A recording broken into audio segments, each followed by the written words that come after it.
The Haunter of the Ring by Robert E. Howard. Weird Tales, June 1934. A strange story of dark powers and occult evil by the author of Black Colossus.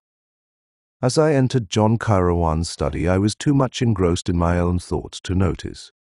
At first, the haggard appearance of his visitor, a big, handsome young fellow well known to me. "Hello, Kairouan," I greeted. "Hello, Gordon. Haven't seen you for quite a while. How's Evelyn?" And before he could answer, still on the crest of the enthusiasm which had brought me there, I exclaimed, "Look here, you fellows. I've got something that will make you stare. I got it from that robber Ahmed Makoub, and I paid high for it, but it's worth it. Look." From under my coat I drew the jewel-hilted Afghan dagger which had fascinated me as a collector of rare weapons. Kairouan, familiar with my passion, showed only polite interest, but the effect on Gordon was shocking. With a strangled cry he sprang up and backward, knocking the chair clattering to the floor. Fists clenched and countenance livid, he faced me, crying, "Keep back! Get away from me, or—" I was frozen in my tracks. "What in the—" I began bewilderedly, when Gordon, with another amazing change of attitude, dropped into a chair and sank his head in his hands. I saw his heavy shoulders quiver. I stared helplessly from him to Kairouan, who seemed equally dumbfounded. "Is he drunk?" I asked. Kairouan shook his head and, filling a brandy glass, offered it to the man. Gordon looked up with haggard eyes, seized the drink, and gulped it down like a man half famished. Then he straightened up and looked at us shamefacedly. "I am sorry I went off my handle, O'Donnell," he said. "It was the unexpected shock of you drawing that knife." "Well," I retorted with some disgust, "I suppose you thought I was going to stab you with it." "Yes, I did." Then, at the utterly blank expression on my face, he added, "Oh, I didn't actually think that. At least, I didn't reach that conclusion by any process of reasoning. It was just the blind, primitive instinct of a hunted man against whom anyone's hand may be turned." His strange words and the despairing way he said them sent a queer shiver of nameless apprehension down my spine. "What are you talking about?" I demanded uneasily. "Hunted? For what? You never committed a crime in your life." "Not in this life, perhaps," he muttered. "What do you mean? What if retribution for a black crime committed in a previous life were hounding me?" he muttered. "That's nonsense," I snorted. "Oh, is it?" he exclaimed, stunned. "Did you ever hear of my great-grandfather, Sir Richard Gordon of Argyll?" "Sure. But what's that got to do with—" "You've seen his portrait. Doesn't it resemble me?" "Well, yes," I admitted.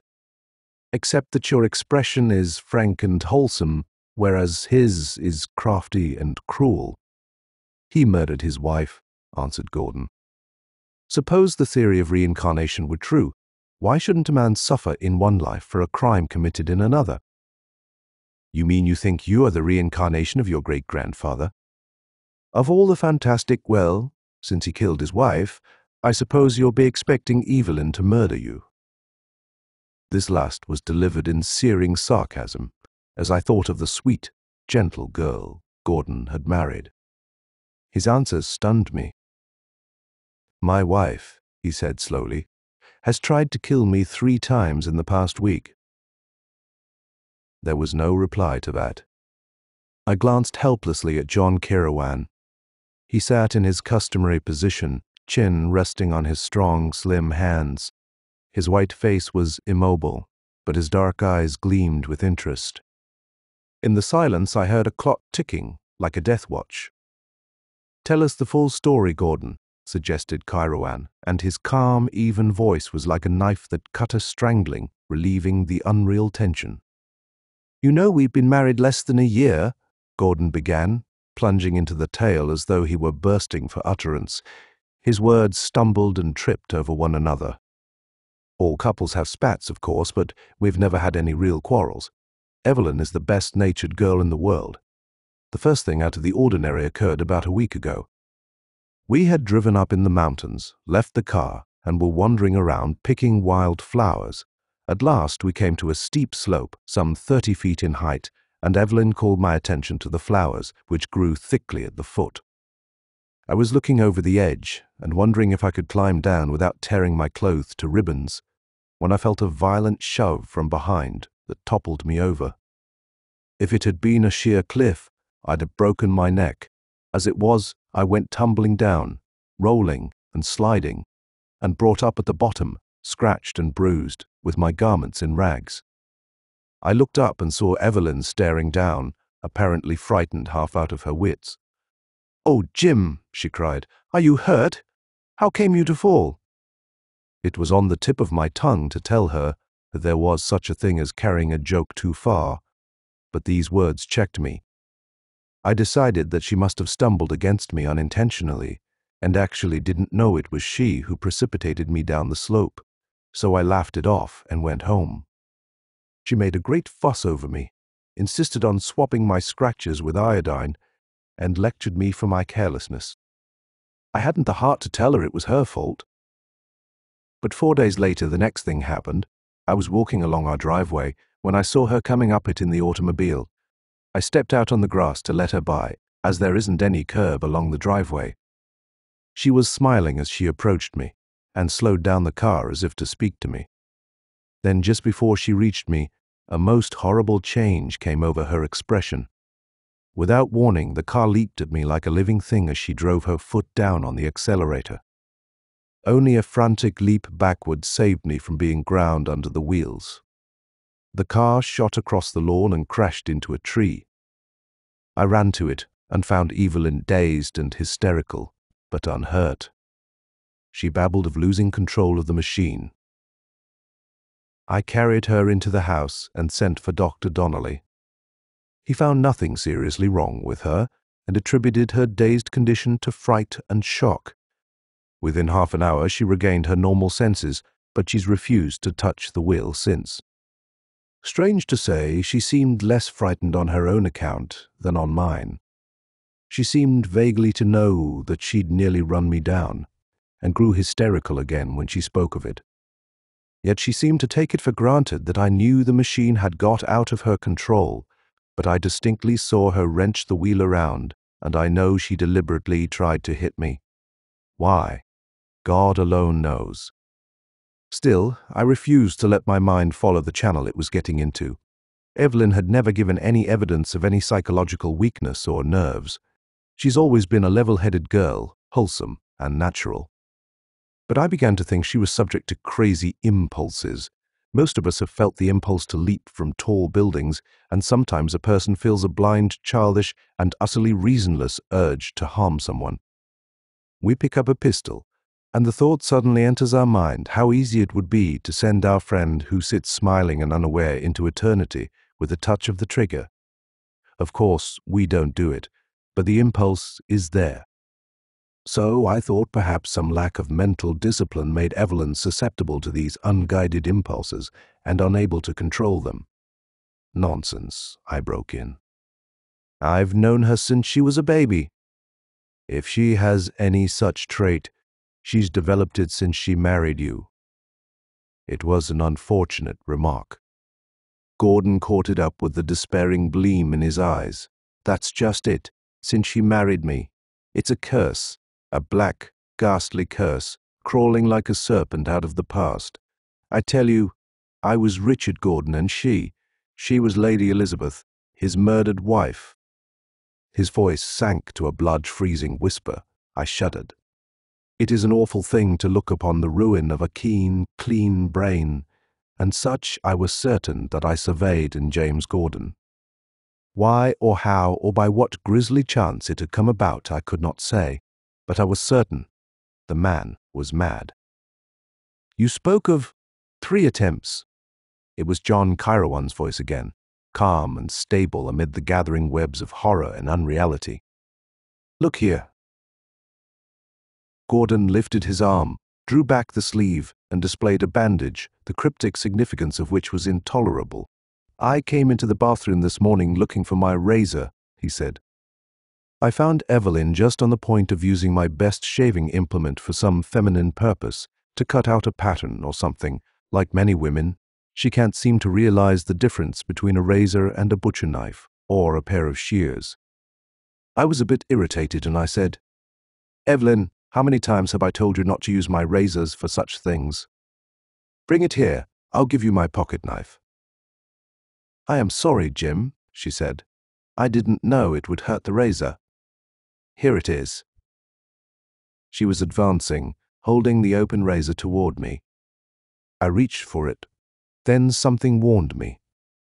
It was the same look in her eyes, just as I had seen it the day she nearly ran over me. That was all that saved my life, for I instinctively threw up my hand just as she slashed at my throat with all her power. A blade gashed my arm, as you see, before I caught her wrist. For an instant she fought me like a wild thing. Her slender body was taut as steel beneath my hands. Then she went limp, and the look in her eyes was replaced by a strange, dazed expression. The razor slipped out of her fingers. I let go of her, and she stood swaying as if about to faint. I went to the lavatory. My wound was bleeding in a beastly fashion, and the next thing I heard her cry out, and she was hovering over me. "Jim!" she cried. "How did you cut yourself so terribly?" Gordon shook his head and sighed heavily. "I guess I was a bit out of my head." My self-control snapped. "Don't keep up this pretense, Evelyn," I said. "God knows what's got into you, but you know as well as I that you've tried to kill me 3 times in the past week." She recoiled as if I'd struck her, catching at her breast and staring at me as if at a ghost. She didn't say a word, and just what I said I don't remember. But when I finished, I left her standing there, white and still as a marble statue. I got my arm bandaged at a drugstore, and then came over here, not knowing what else to do. Kirawan. "O'Donnell, it's damnable. Either my wife is subject to fits of insanity." He choked on the word. "No, I can't believe it. Ordinarily, her eyes are too clear and level, too utterly sane. But every time she has an opportunity to harm me, she seems to become a temporary maniac."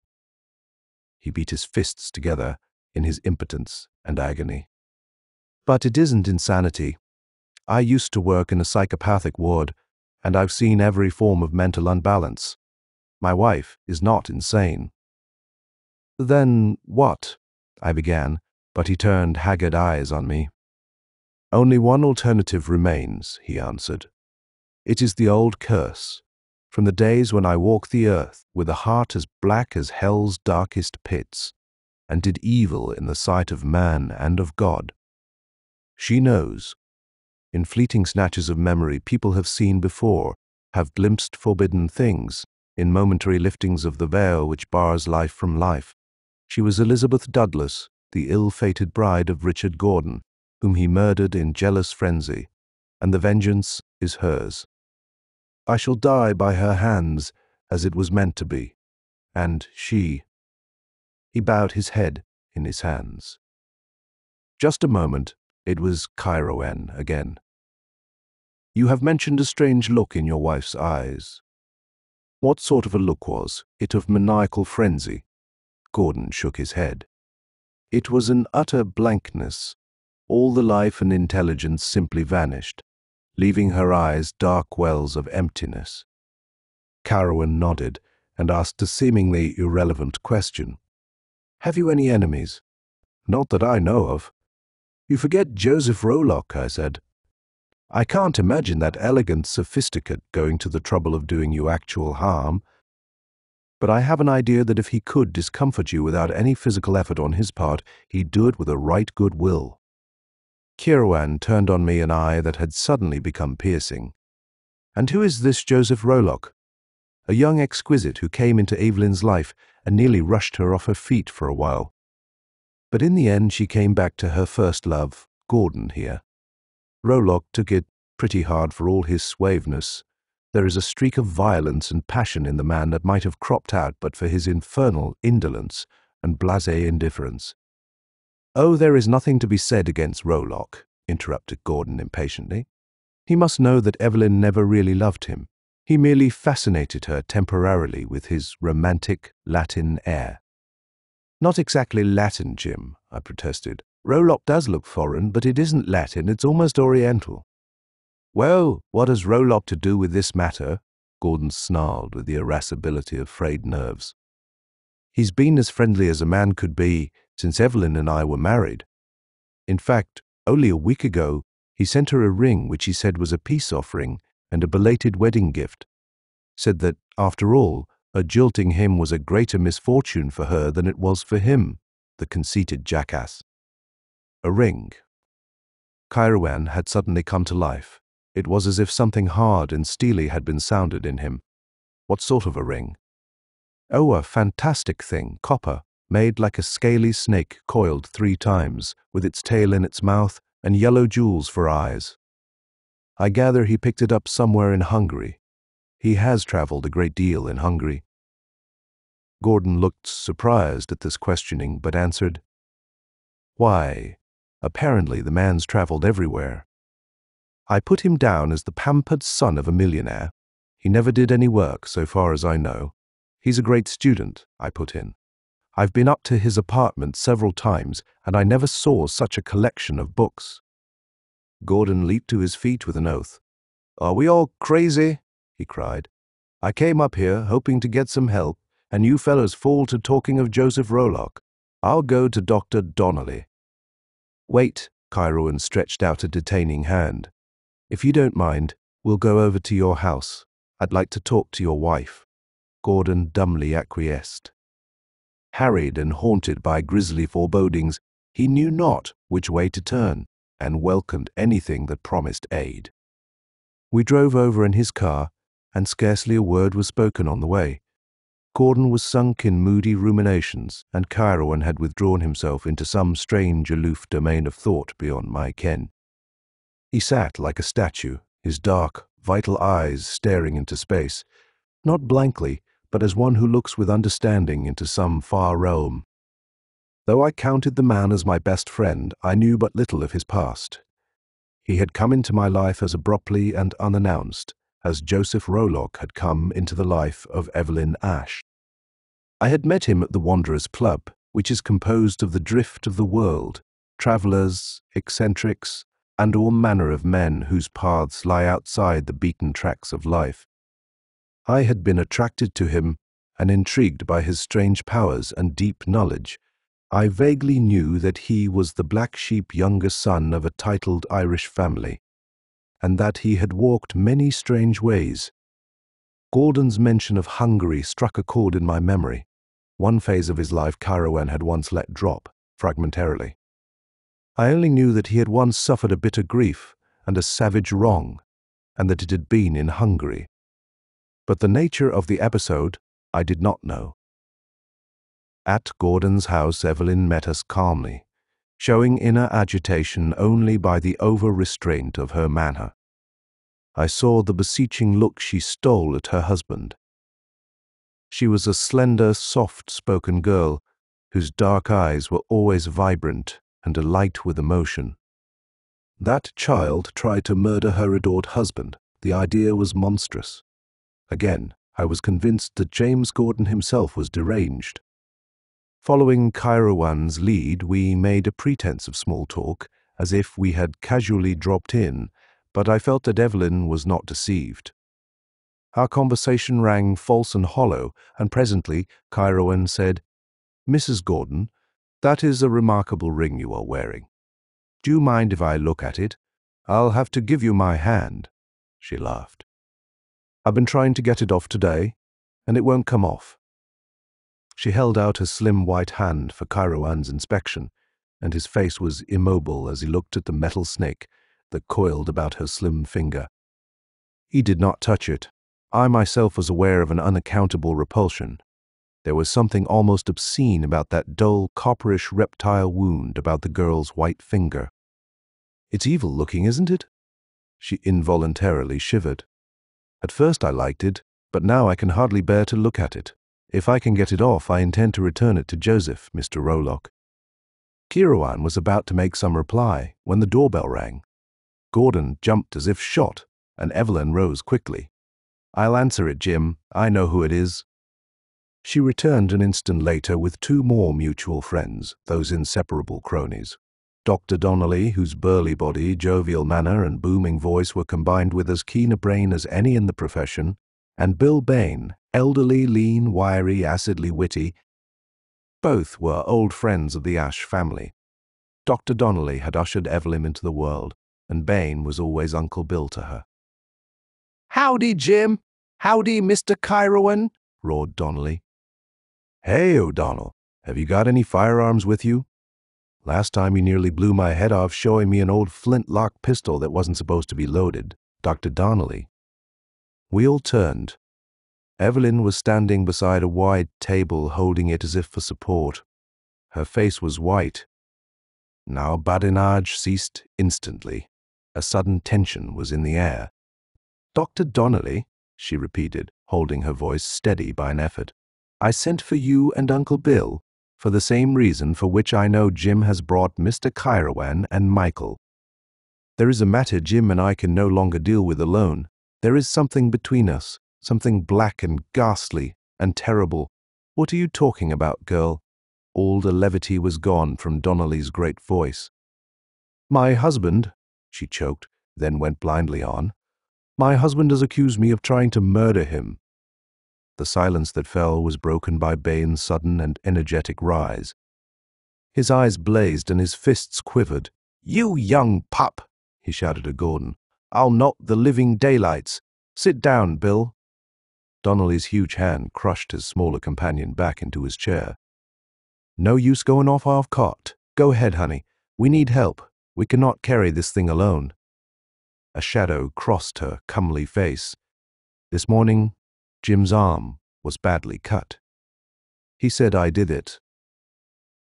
I don't know. I was handing him the razor. Then I must have fainted. At least, everything faded away. When I came to myself, he was washing his arm in the lavatory, and he accused me of trying to kill him. "Why, the young fool," bought the belligerent Bain. "Hasn't he sense enough to know that if you did cut him, it was an accident?" "Shut up, won't you?" snorted Donnelly. "Honey, did you say you fainted?" "That isn't like you. I've been having fainting spells," she answered. "The first time was when we were in the mountains and Jim fell down a cliff.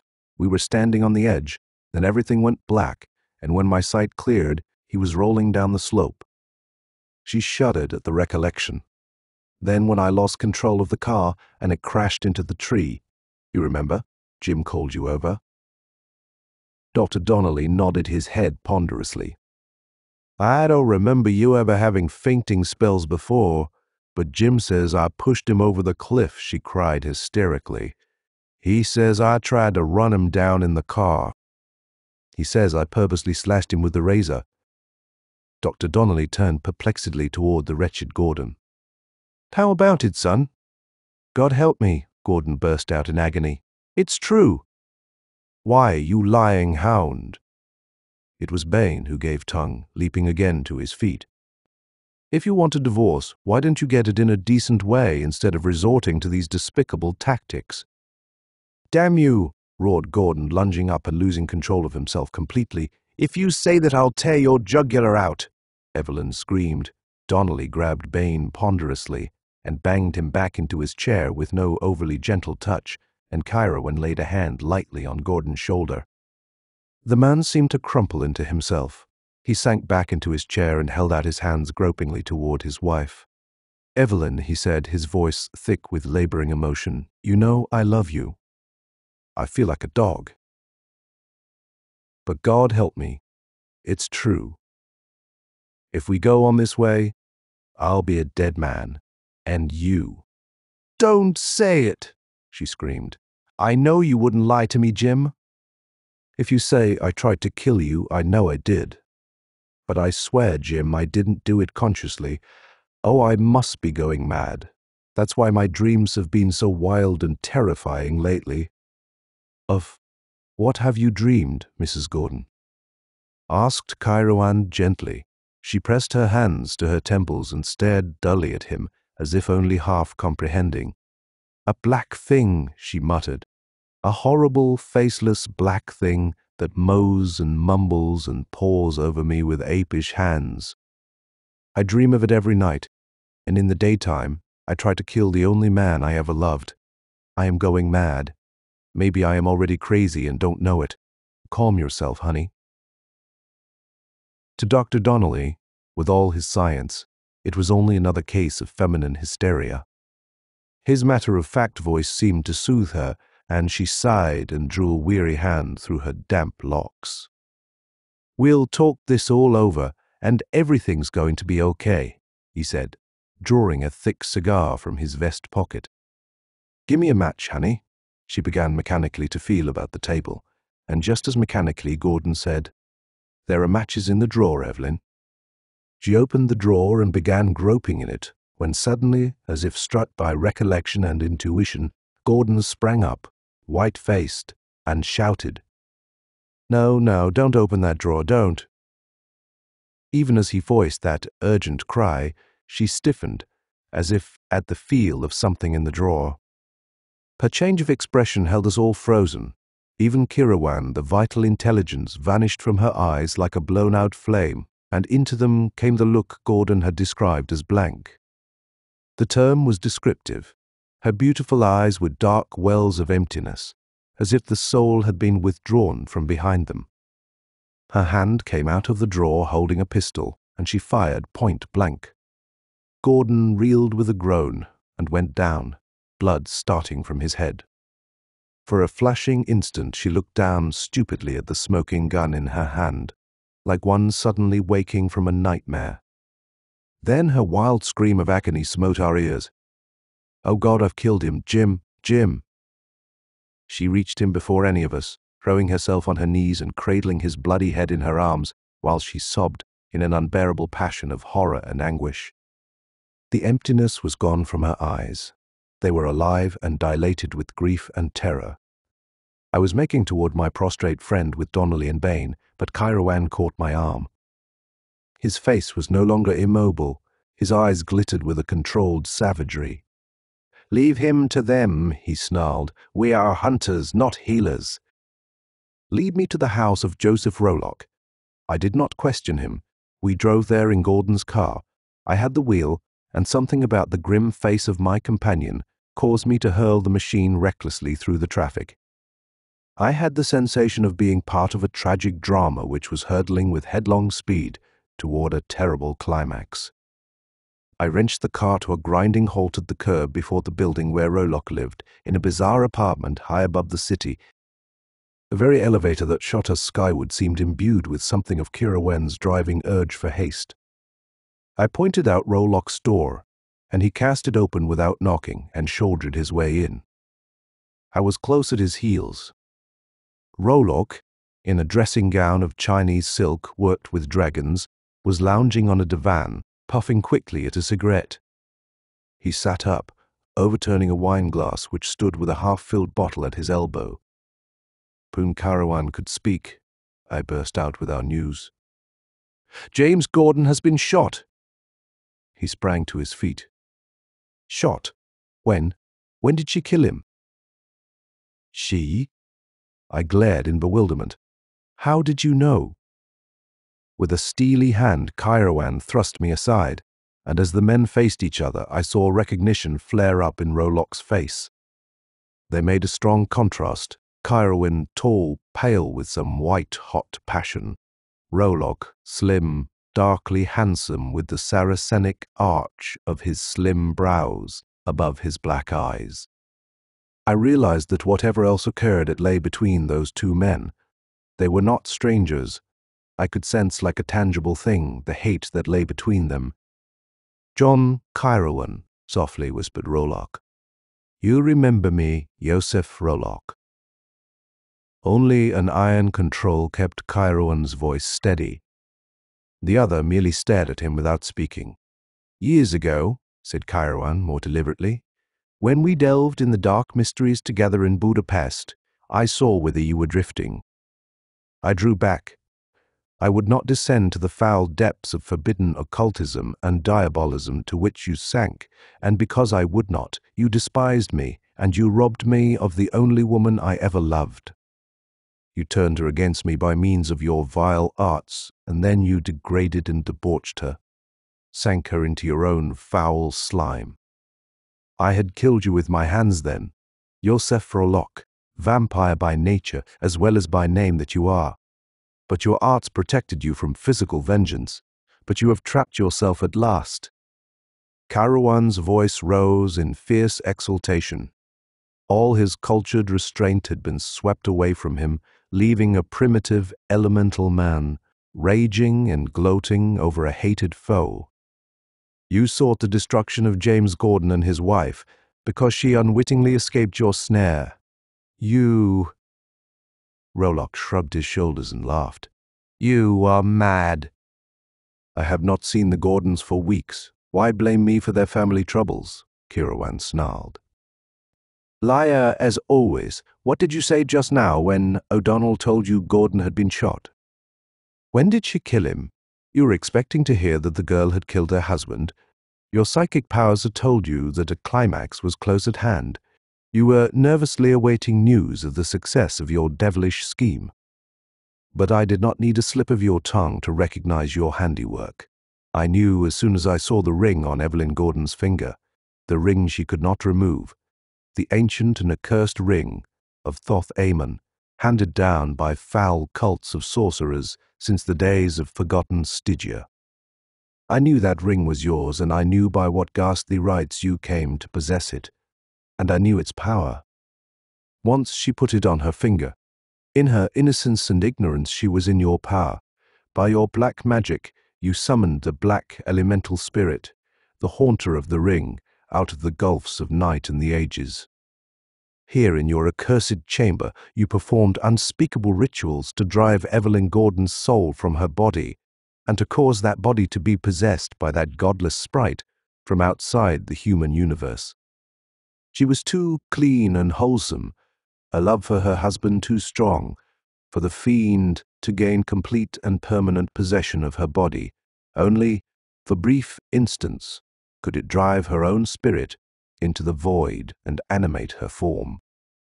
But that was enough for your purpose. But you have brought ruin upon yourself by your vengeance. Only for brief instants could it drive her spirit into the void and animate her form. Kairouan's voice rose to a feline screech. What was the price demanded by the fiend you drew from the pits? Ha, you blench! Yosef Rolok is not the only man to have learned forbidden secrets. After I left Hungary, a broken man, I took up again the study of the black arts. To trap you, you cringing serpent, I explored the ruins of Zimbabwe, the lost mountains of Inner Mongolia, and the forgotten jungle islands of the southern seas. I learned what sickened my soul so that I forswore occultism forever. But I learned of the black spirit that deals death by the hand of a beloved one, and is controlled by a master of magic. But, Yosef Rolok, you are not an adept. You have not the power to control the fiend you have invoked, and you have sold your soul. The Hungarian tore at his collar as if it were a strangling noose. His face had changed as if a mask had dropped away. He looked much older. You lie, he panted. I did not promise him my soul. I do not lie. Kairouan's shriek was shocking in its wild exultation. I know the price a man must pay for calling forth the nameless shape that roams the gulfs of darkness. Look, there in the corner behind you. A nameless, sightless thing is laughing, is mocking you. It has fulfilled its bargain, and it has come for you. Yosef Rolok! No! Shrieked Rolok, tearing his limp collar away from his sweating throat. His composure had crumpled, and his demoralization was sickening to see. I tell you, it was not my soul. I promised it a soul, but not my soul. He must take the soul of the girl, or of James Gordon. Fool, roared Kairouan. Do you think he could take the souls of innocents, that he would not know they were beyond his reach? The girl and the youth he could kill. Their souls were not his to take or yours to give. But your black soul is not beyond his reach, and he will have his wage. Look, he is materializing behind you. He is growing out of thin air. Was it the hypnosis inspired by Kairouan's burning words that caused me to shudder and grow cold? To feel an icy chill that was not of earth pervade the room? Was it a trick of light and shadow that seemed to produce the effect of a black anthropomorphic shadow on the wall behind the Hungarian? No, by heaven, it grew, it swelled. Verloc had not turned. He stared at Kairouan with eyes starting from his head, hair standing stiffly on his scalp, sweat dripping from his livid face. Kairouan's cry started shudders down my spine. Look behind you, fool. I see him. He has come. He is here. His grisly mouth gapes in awful laughter. His misshapen paws reach for you. And then at last, Verloc wheeled with an awful shriek, throwing his arms above his head in a gesture of wild despair. And for one brain-shattering instant, he was blotted out by a great black shadow.